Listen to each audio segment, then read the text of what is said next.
It's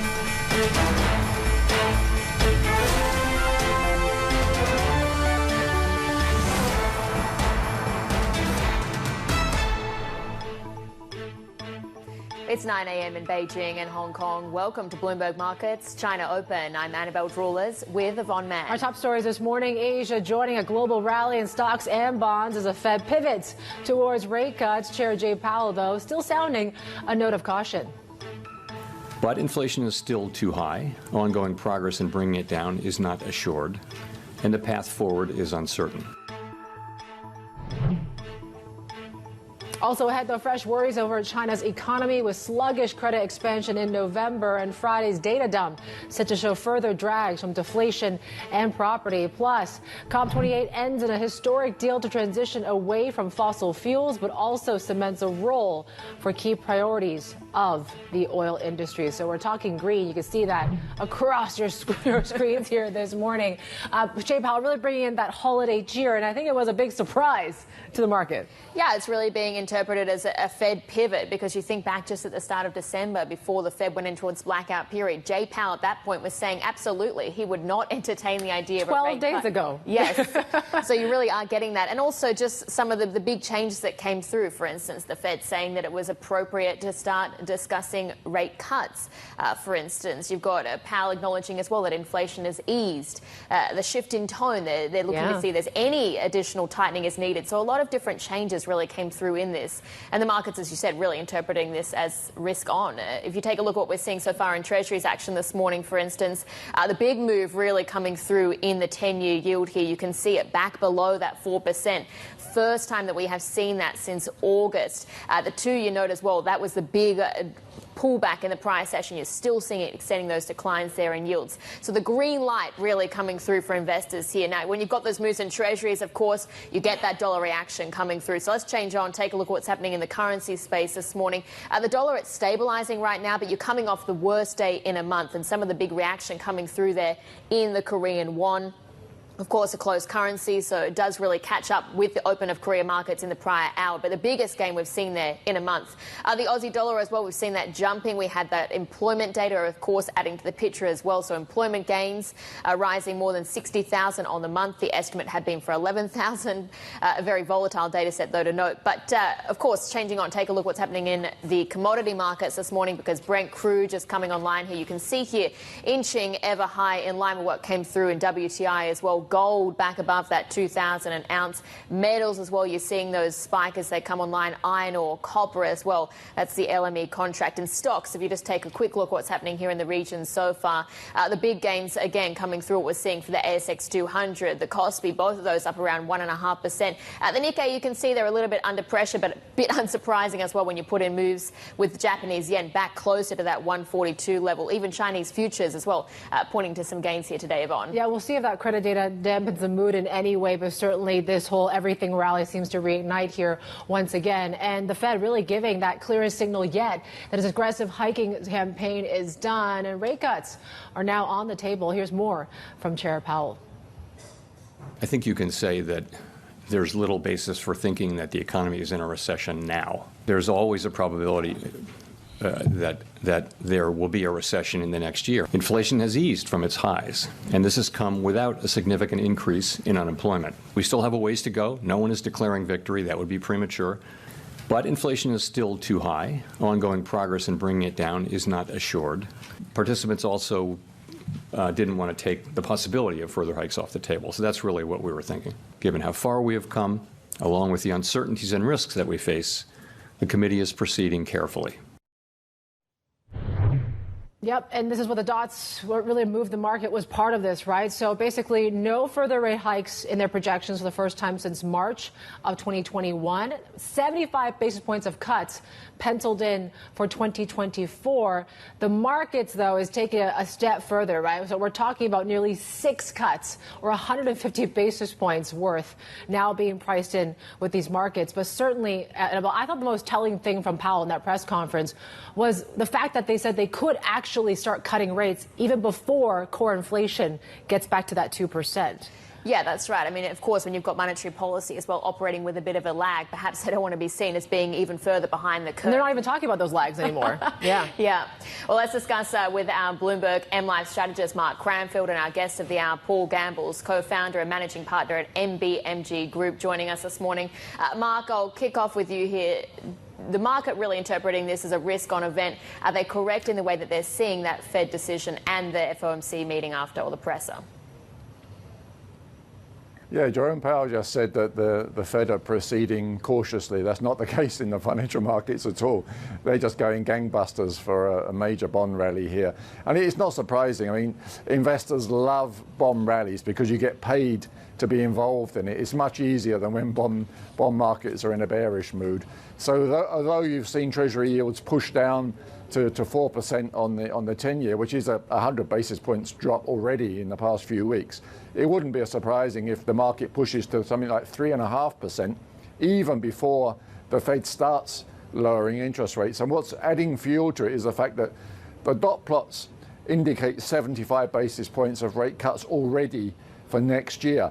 And we haven't even got into 2024 yet. There's room for the Fed to even adjust that further when they next do it in March. They may even shift the dots further that way.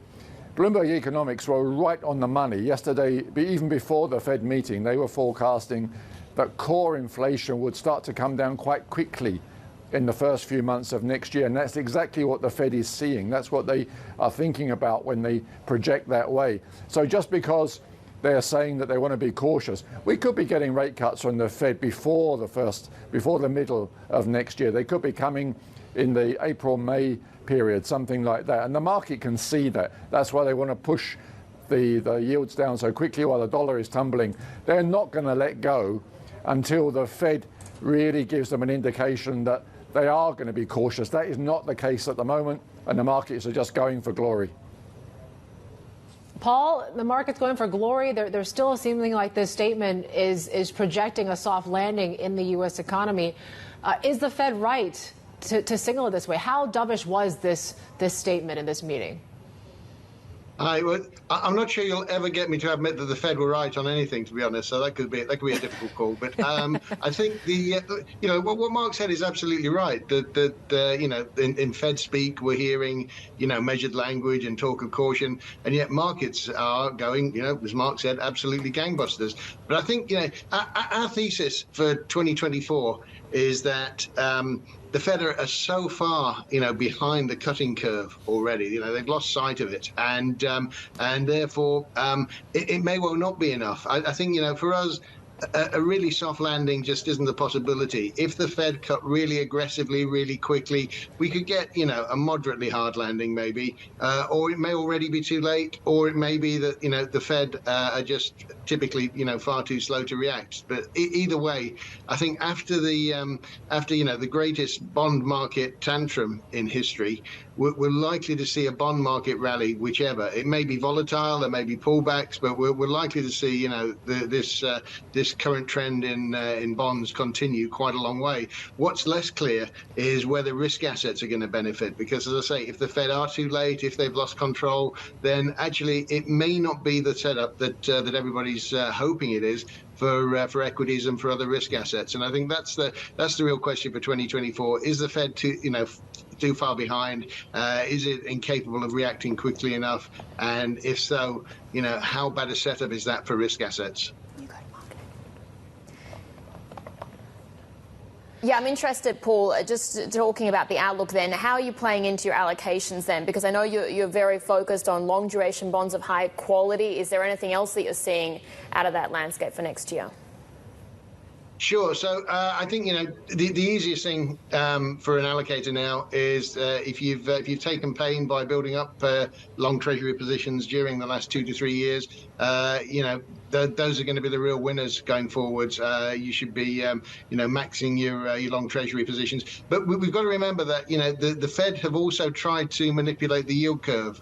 They've done so much long end issuance, and and therefore, there is a bit of or there's a lot rather of risk of term premium volatility, and so the way that we're trying to get around that, but while still holding term, kind of having our cake and eating it, is just diversifying that long treasury exposure with as much long high quality corporate exposure as we can, because the term premium has been much less volatile in corporates, in investment grade corporates, than it has in sovereigns. So I think the key allocation for next year is long bonds, ideally long treasuries. Back that up with some long corporates, and be aware that also this is going to bring currency volatility.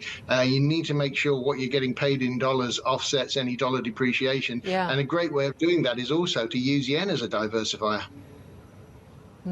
Mark, I got to get you take Bank of America's Michael Hartnett. This is before the Fed, though. He mentioned if we see that 10-year Treasury yield go from 4% to 3%, that's when the market starts pricing in maybe a hard landing, as Paul alluded to, right? That we might see that recession risk out there.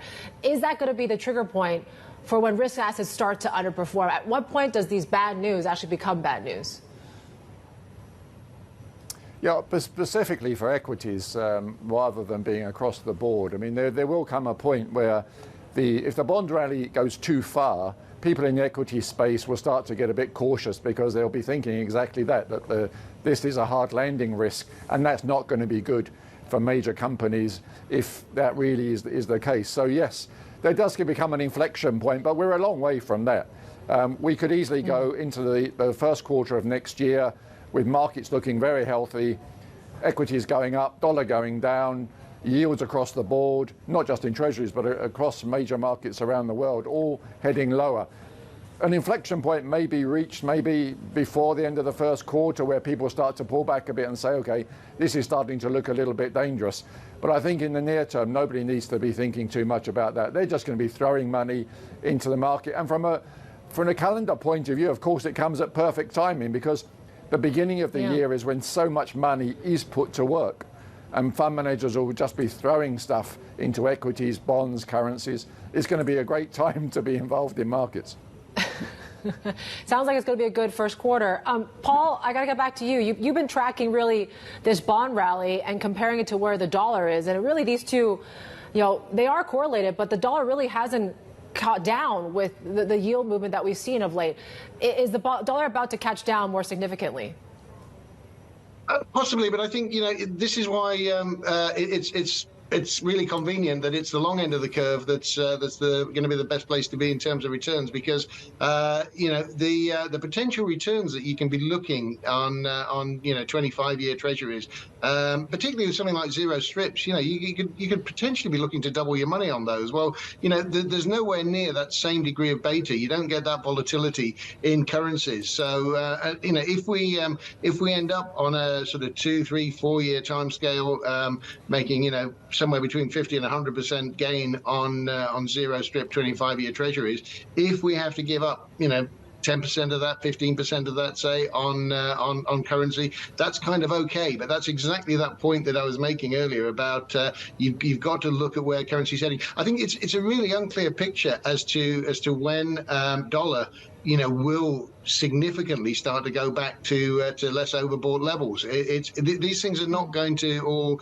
perfectly coincide. The sequencing is going to be really, really difficult. And again, I agree absolutely with what Mark was saying. This is something that at the moment, we've described it as a bit of a honeymoon period or promotion period that we're living through right now. That it's sort of the early stages of this whole new relationship, and everybody's happy with each other. But it is almost certainly going to be next year at some point, and it could even be much later than quarter one. That's the hard part. We don't know, but at some point during 2024, a lot of these relationships are going to unwind. And I think again the key is, I know I keep going on about this, but if we've seen by far the greatest ever bond market, treasury market correction, then the action afterwards is not going to be something really calm and really smooth and really gentle. It's going to be something that at some point, it has a massive amount of energy when it breaks out, and those breaks will be to the upside for bonds. They could well be to the downside for risk assets, and there'll be pretty extreme moves by currency market measures. All right, volatility ahead. Well, Paul Gamble's co-founder and managing partner at MBMG Group. You're sticking with us, but thanks also to Mark Granfield from MLive this morning. Still to come, we'll have COP28 ending with an historic deal to transition away from fossil fuels, but also cementing a role for key oil industry priorities. Details just ahead. And we're counting down to the open of trade in Shanghai, Shenzhen and Hong Kong. This is Bloomberg Markets, China Open.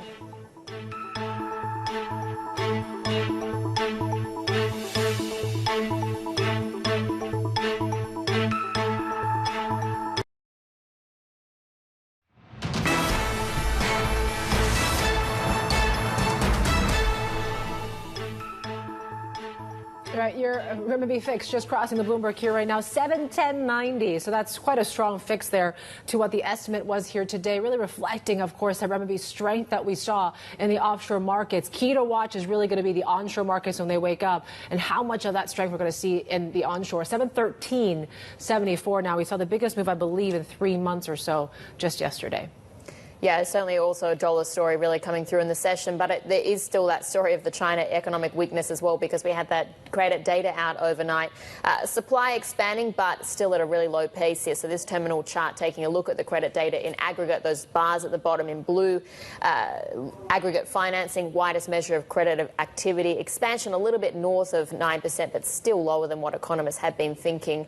And then you've got the bars in orange at the top as well, looking at loan issuance, and that also disappointed here. So you're really, Yvonne, not seeing private sector financing picking up. It's just still dominated by government debt issuance. Yeah, it's the debt issuance. You're not seeing that animal spirits come back when it comes to households or businesses right now. And we're talking, what, 9%? Yes, it rose, but this is far cry from the double-digit gains that we used to see when it comes to lending activity. Still with us is Paul Gamble's co-founder and managing partner at MBMG Group. Paul, you talked about the Fed being behind the curve. I mean, how behind the curve do you think the PBOC and policymakers are at the moment? Yeah, so that's a great question. I mean, I think it's a very different curve. That's the important thing to understand. I guess what gives us a bit more comfort with Chinese policymakers compared to the U.S. Fed or Treasury is that they seem to be relatively calm about the need to respond, the need to stimulate. We're not seeing sort of great panic measures or anything like that. So in a sense, we might be more concerned if they were already throwing the kitchen sink at it in terms of fiscal response. But we're just not seeing that. So we're getting really conflicting stories. We get stories on the ground telling us that in some sectors things are actually worse in China than the data might suggest. But overall, I think we have a sense that 2024 is the year when Chinese policymakers will gradually ramp up the response. Look, they have the capability to do that. They have all the incentives to do that. I think they're just at the moment they're very focused on making sure it's the real economy that benefits, not the markets. But ultimately, we expect that to filter through to sectors of the market, and that's why we've been saying for a long time that when it comes, it'll probably be domestically focused companies. It'll probably be the smaller companies that tend to benefit most, rather than the great monoliths, the exporters, the sort of the big Chinese consumer companies. It'll probably be at the smaller end of the market where a lot of the economic gains end up actually filtering through. So I think, again, massive volatility ahead. But I think I think you gradually see the news just turn slightly better. You'll see stimulus introduced. There won't be a sort of miracle moment, because they're avoiding doing that. But I think just at some point we'll gradually realize the worst is over. Things are getting better, and it's on a very different trajectory to the West. So, Paul, if you have a combination of stimulus coming through, you've got a weaker currency as well. Is that going to be something that's good news then for China risk assets going into next year? I suspect so. I mean, again, in the right environment, a weaker currency can be really positive for risk assets, and so that's why I think China is almost the sort of mirror image of the West. You probably don't want to have any exposure to Chinese bonds. Whatever Chinese exposure you have, you probably want to have it to risk assets, because you're going to see this battle between between yuan and dollar for which can be the weaker, I think, at some point in 2024, because the interest rate effect obviously is going to be downward pressure on the greenback. But the amount of fiscal stimulus being poured into the economy is going to create downward pressure on renminbi. So you're going to see a sort of duel between them as to which can actually be the weaker. But all of that, I think, is going to be, as you say, massively positive for certain sectors at least of the Chinese equity market, particularly those that benefit from increased consumer spending. Paul, what gets you most excited for 2024? Is it a particular asset class? Is it a particular event? I mean, what do you think is going to be something that you're watching very closely next year? I think we're going to be watching everything closely. I think the most exciting thing in 2024 is probably going to be the sheer amount of volatility out there, because it is going to be exceptional. As I say, we've lived through a pretty exceptional year on the back of a previous couple of really exceptional years. So I think a lot of the old rule books are going to be torn up. As I said, I think treasuries are the place to be, and that with long treasuries, heads you win, tails you don't lose, and there are very few opportunities that you ever get that are like that. I think that watching the oil price is going to be really interesting, because we expect massive oil price volatility, especially in an election year, with a lot of OPEC and OPEC plus members not necessarily being well disposed towards the current US administration. So I think that's going to add a bit of spice there. I think it's going to be a fascinating year everywhere. Yeah. I think you need to watch everything. You need eyes everywhere, Yvonne. We're going to need more eyes. Paul, thank you. We'll see you next year. Paul Gamble is co-founder and managing partner at MBMG Group. We got plenty more ahead. And taking you through these market checks as everything rally, except for the dollar, continuing on. This is Bloomberg.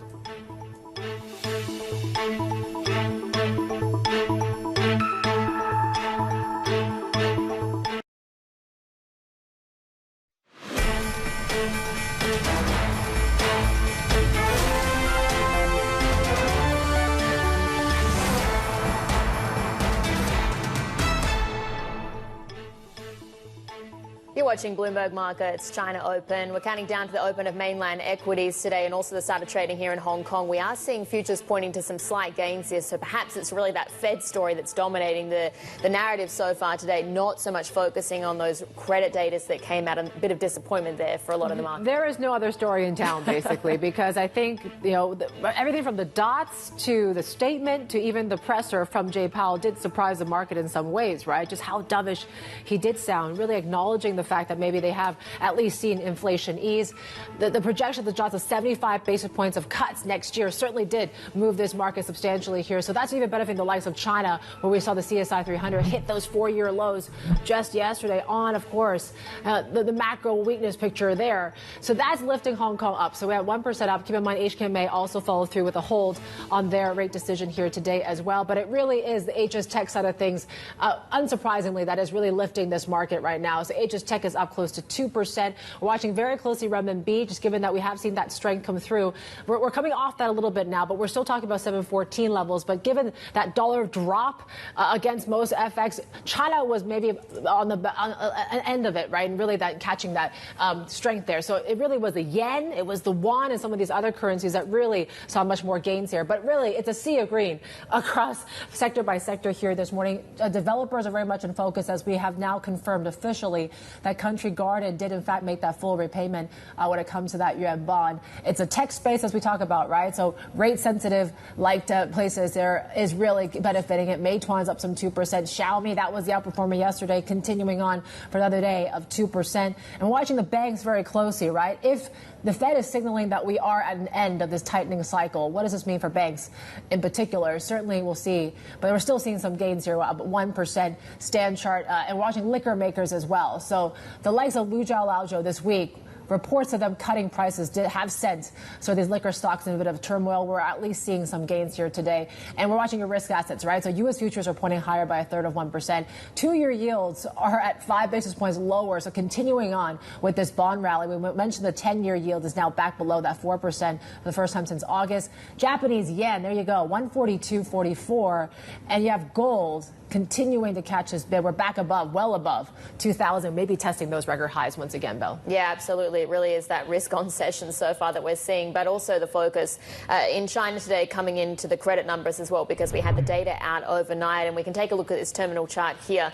The supply had expanded at a low pace in November, but still the numbers not great, and this chart really puts it into perspective here because it shows government issuance. That's the bars there that you can see in purple here, in purple here, really taking up a large share of credit creation. And so the overall picture still tells us that the public financing accelerated, private financing, though, decelerated. So businesses, households, they are just not looking to borrow as much as in the past. Let's discuss with our Bloomberg economist, Eric Ju, joining us now for more. So what's your takeaway or your reading on this data set? The headline not good, and it's growth-wise, we think it's really a concern that if the stimulus is really, feeding into the economy. So it could be the negative reading is if you look at those long-term corporate loans, household loan, it's very weak compared to a year ago. So that means that even the stimulus is stepping up. Probably there's not enough demand out there, right?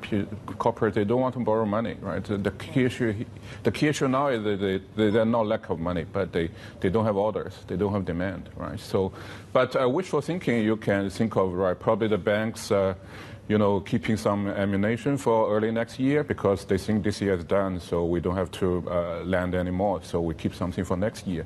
But I think that runs counter to a report we saw earlier that PBOC was guiding banks trying to move forward of those loans, right?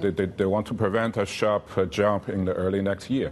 So I think it's a mixed picture. So for now, I think if you look at those data so far, it looks like the stimulus is not working so well due to the very weak demand. It is, as you say, if you're not seeing that boost now in November, what does it mean for next year? This fiscal boost, is it pushed further back now for next year? Yeah, I think it's a downside risk for growth, right? If the stimulus is not really kicking, then it's given, the usual weakness in winter activity. So probably it's not. The early next year, the growth will not be as strong as we had expected. But of course, we see if you see the total financing, the fiscal boost is picking up. The global government. But the thing is, if they're really spending the money, they get funds now, but how they are going to spend it. Tomorrow we got activity data, MLF. I mean, I'm just wondering, are we likely to see any sort of policy moves on the back of before the year? We're similar to the consensus. We don't expect PBOC to move the dial this time. So I think the next possible move probably early next year, or probably they will move first with cutting the RRR. So either end of this year or before the Chinese New Year. So that's probably, I think, more urgent than in terms of rate cut. All right, Eric, thank you. Eric Ju there, a Bloomberg economist, joining us here to look ahead to, of course, the activity data tomorrow. We have a big data dump there. Also MLF, so expecting no change, but certainly more urgency, it seems to be, that we need to do more to rescue this economy. Let's bring in William Yvonne, investment director at Invesco, joining us here in our studios. William, so the macro backdrop is not looking good. I mean, are you seeing any signs that maybe we're at the end of there's some light at the end of the tunnel now when it comes to Chinese stocks? Yeah, sure. I think looking at the credit number overnight, I think definitely, as what Eric mentioned, I think the confidence level remains very low on the corporate side and also on the consumer side. But I think more importantly, what I also see from recent policy statements from whether it's from the Politburo or from the recently concluded economic work conferences, I think the policy coordinations could improve a bit better. So I think that definitely liquidity is being eased, but then it's not channeling to the right channels right now. So I think that's why we're seeing that number hasn't really grown up. But moving forward, I do believe that I think we are at an interesting point in terms of equity markets. Valuations is definitely at a pretty much decade lows. We are seeing that global positioning in China has been very light. And also I think we are seeing that even though very, very slowly, but the policy action has been kind of stabilizing the economy, and we should expect that the lag impact would have a much more impact in 2024. And I guess companies as well have already been adapting to a very challenging environment inside China. So how does that play into your idea around earnings for next year as well? Okay, sure. I think on earnings wise, I think we started the year in 2023, I think with very optimistic outlook. I think people were expecting the reopening would lead to a huge boost in profits. But unfortunately, we didn't see that this year. But I think looking at the revision we've made so far year to date, I think we are at a much more better level in terms of forecasting for 2024. And we are seeing that earnings in terms of the projections have bottomed out. And for us, I think in-house, our team, we are looking at 2024 to be a positive earnings growth year, mainly, I think, driven by the internet sector, the services sectors, and some of the sectors that will be benefiting from the long-term growth outlook of the Chinese economy. What about the external factors? If the Fed is signaling maybe, a few cuts next year, Sure. What's the correlation, you think, to Chinese stock markets? I think generally, historically, when we look at the Fed's action into how it relates to Asian markets, Chinese equity market, I think generally has been positive. I think with overnight statement from the U.S. Fed, I think definitely it gives a lot more flexibility in terms of PBOC pursuing its easing policy in the monetary fund.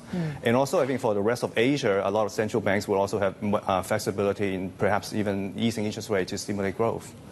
So then if you've got that lower rates environment and you have that lagged policy transmission in China, do you think that we still need to see some sort of aggressive stimulus policies? Because that's what investors have really been agitating for and have been so underwhelmed by over the course of this year. Sure. I think stimulus-wise, I think we do believe that a much more targeted approach is a lot more prudent. I think we have seen that a lot of the stimulus so far has been much more structural in nature. Obviously, I think a lot of the structural nature would mean that we don't see the short-term fixes that some of the market participants are hoping for. But I think in return, we would probably see a much more sustainable growth outlook for China economy and fixing a lot of the issues that I think been overwhelming the economy for a while. So I do think that the policy front will continue, but again, it will be a lot more targeted approach into selective areas rather than a massive stimulus as what we have seen in the past. Yeah, you have actually an overweight for China in your Asia ex-Japan strategy for next year. I mean, what gives you confidence of that overweight? And how do you look at investing now? Is it more of the structural themes or more of the cyclical things? I think for us, I think our team is always focusing on picking the best stocks, looking at the best industries. And I think for us, China is that even though with all the challenges we have seen over the last few years, I think the outlook remains that the growth driver has changed, but that doesn't mean that there is no growth drivers. So for us, I think we want to invest in areas where we see potential for China.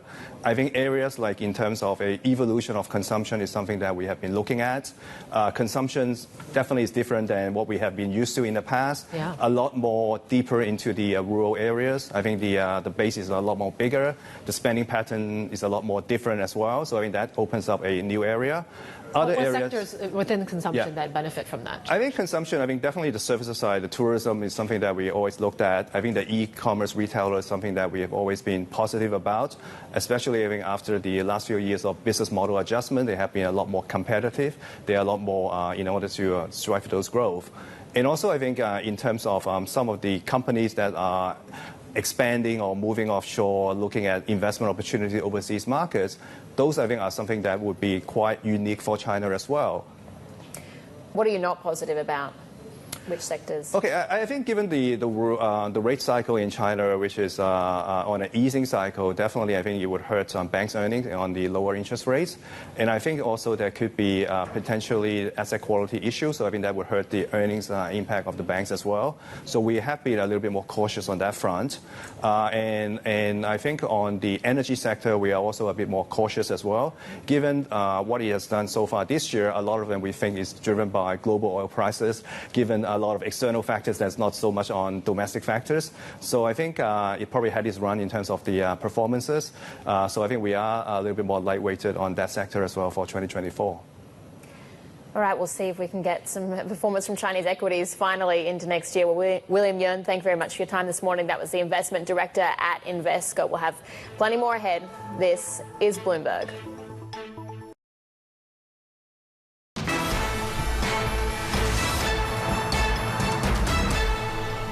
It's clear that they're going into 2024 with the idea that they will be cutting rates. And the summary of economic projections showed a range among 15 of them from 2 cuts to 4 cuts. So it's not a really tight consensus yet. Former Atlanta Fed President Dennis Lockhart there on the central bank's rate outlook. Yeah, really playing in, of course, to the dollar direction as well, because that Fed pivot really sent the dollar on a bit of a tailspin downward, seeing its worst day in about 4 months following the Fed meeting. All G10 currencies as well gaining against the greenback. You're seeing that direction here today in the session so far, really as well led by those more commodity-sensitive currencies, the Aussie and the Kiwi dollar there. But let's get more on the direction now for the greenback. Joining us is Bloomberg Intelligence's Chief Asia FX and Rate Strategist, Stephen Chu, this morning.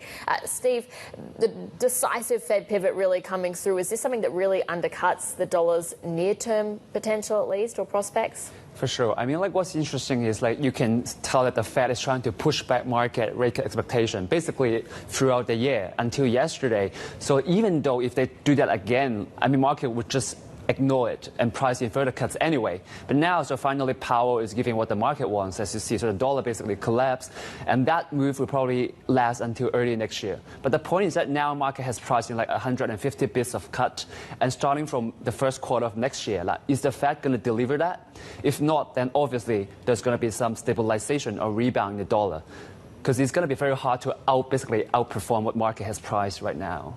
Okay. Yeah. What currencies benefit the most from, at least from up until the first quarter next year, as you're saying? From the low this yielders. So Yeah. basically the underperformers last year, Korean won, Taiwan dollar, Thai baht, actually. So these three are going to be the stars, really. If the What about the Japanese yen as well? Because I think if you think about 2023 in FX, it really was the year of the carry trade. Yes. What about 2024? Is that sort of shut as well? That as well, but I think there's one complication. It's like what the BOJ does, right? So everybody is watching the BOJ next week, basically. Are they going to normalize? Are they going to end negative interest rate? Are they going to end yield curve control? Because to some extent, it also depends on that. If the BOJ disappoints, then probably the yen rally will be slower than expected. So I think BOJ matters more, actually, on that regard. And renminbi, I mean, you have the macro weakness going on domestically, but then you have a favorable backdrop externally. How does that mean? What does that mean for renminbi now? To be honest, that's actually have been our view. Like, we didn't really like the renminbi this year, and also next year, actually, same view. So a weaker dollar helps the renminbi. So dollar China could end lower or even below 7, but that's because on the dollar, 90% the dollar. Because China's fundamental is still somewhat weak or feeble, and we don't see a quick turnaround, especially in the property sector. So that's why lower dollar China will be because of the dollar.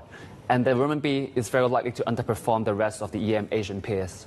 What do you think about in terms of just what the PBOC is going to set, right?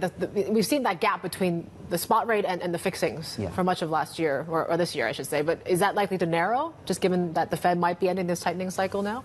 Yeah, but I mean, the message from the fixing is that, like, PBOC has no rush to pull down dollar China. Yeah. Because basically what happened since at least September is you can see that gap. The gap between the fixing and the onshore and the offshore spot is narrower. The gap between the fixing and the model forecast of the markets is narrower. So basically, it's heading towards the right direction to close all the gaps. It's just they have no rush to do that right now. Moving further afield, because we've got the ECB decision as well ahead, how do you think that's going to play into the direction of the dollar-euro cross rate, especially because Europe could be heading into a recession? Actually, so Euro and also Eurozone, for example, compared to the US, they're very similar.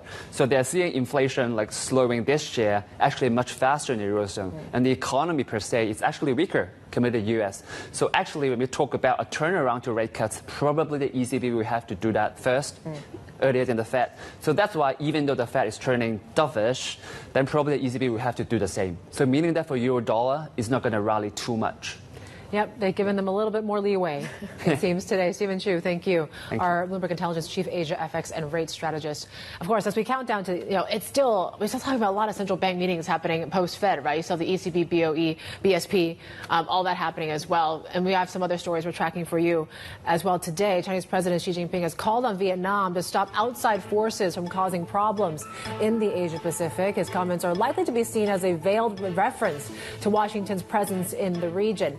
This was Xi's first visit to Vietnam in 6 years and comes just 3 months after President Biden's jaunt. Well, both China and Vietnam, which have overlapping claims in the South China Sea, also pledged to, quote, control disagreements. The U.S. has sanctioned over 250 companies and individuals in China, Turkey, and the UAE, alleging their continuing support for Russia was crucial to Moscow sustaining its invasion of Ukraine. The measures take aim at what U.S. agencies call Russia's procurement network, a coalition of firms that help keep the country supplied with cutting-edge technology and weapons. U.S. House Republicans have voted to authorize an impeachment inquiry into President Biden. The party line vote sets up a high-profile clash between Congress and the White House as the 2024 election looms. The investigation focuses on the Biden family's finances and the business dealings of the president's son, Hunter. Biden has denounced the inquiry as baseless. We got plenty more ahead. This is Bloomberg.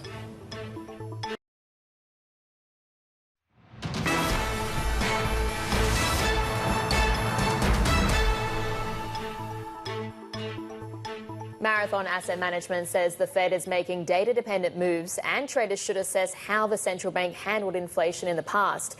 Chair and CEO Bruce Richards spoke with Bloomberg on when the Fed might cut rates next year.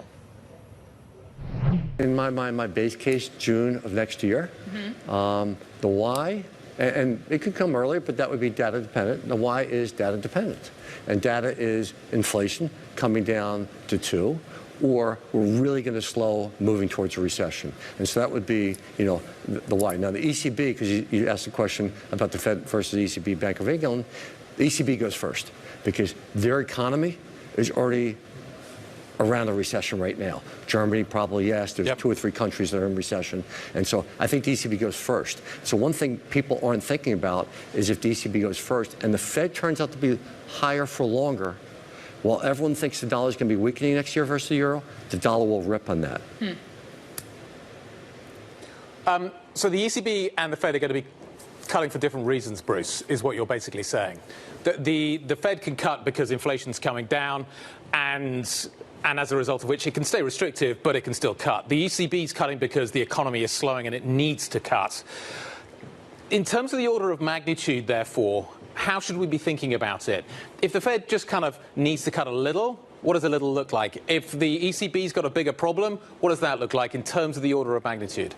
So let's talk about the Fed first. And so the Fed meeting today, and every quarter they come out, not every meeting, but every quarter they come out with their dot plot curve, and the dot plots are going to be very revealing today. And so the market's expecting 5 cuts next year. I think the market's way ahead of itself. I think it's probably 2, maybe 3 tops, but probably 2.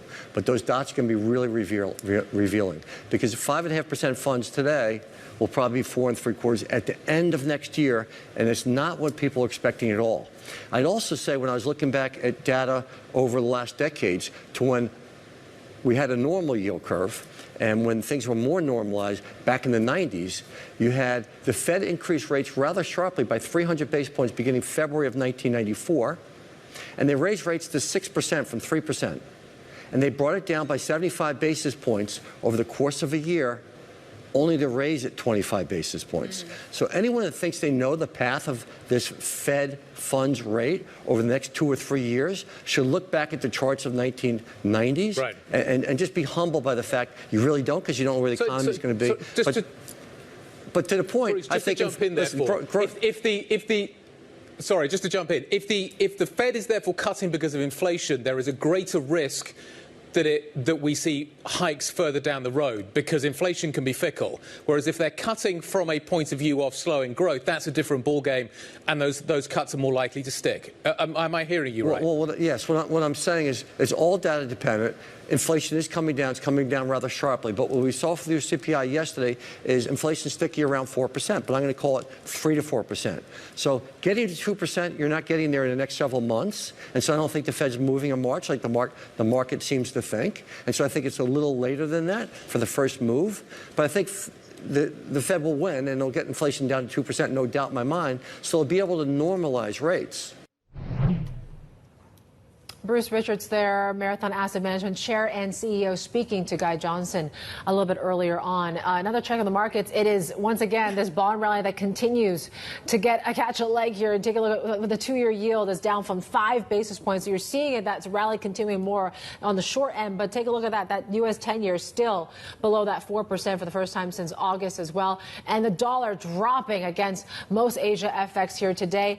As you talked about there with Bruce Richards, if the ECB starts talking about, easing cycles next year as well, what does that mean for the euro dollar, for example, and that dollar trade? But dollar yen certainly is the beneficiary, Korean won as well this morning. Yeah, and we're seeing those moves really coming through in the commodity-linked currencies. The Aussie one, for instance, we did have that stronger jobs beat coming through as well. But China markets are about 25 minutes into trade so far, and you're still seeing that flow-on effect coming across as well. You've got the CSI 300 up 0.4%. Again, you're seeing those gains particularly coming into the tech space as well. That Hang Seng Tech Index there is surging. We'll have plenty more ahead. This is Bloomberg.